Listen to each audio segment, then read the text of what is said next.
Saudara, pemerintah Aceh kini menyiapkan panduan memasuki fase baru new normal khususnya di lingkungan perkantoran dan sentra ekonomi masyarakat. Dengan panduan tersebut, seluruh aktivitas masyarakat dapat berjalan normal kembali dengan tetap menerapkan protokol kesehatan pencegahan COVID-19. Aceh menjadi salah satu daerah yang ditunjuk untuk menjalankan new normal dari pemerintah pusat. Pemerintah Aceh pun menyiapkan panduan untuk menjalankan fase new normal dengan tetap menegakkan protokol kesehatan.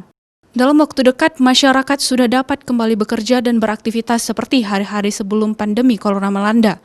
Akan tetapi, pemerintah berharap agar warga tetap menerapkan protokol kesehatan pencegahan COVID-19 secara ketat. Untuk tahap pertama, new normal akan diberlakukan di perkantoran pemerintah dan swasta, industri dan jasa perdagangan atau tempat usaha.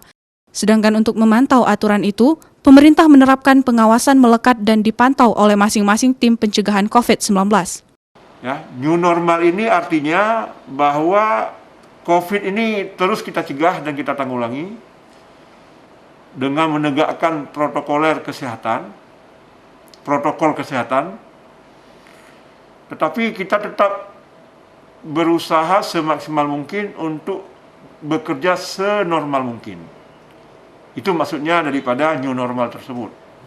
Sementara itu, meski Aceh hingga kini masuk dalam kategori wilayah kuning dengan 19 kasus positif COVID-19, namun fase new normal menjadi momentum bagi Aceh untuk tetap meningkatkan kepatuhan terhadap protokol kesehatan pencegahan COVID-19.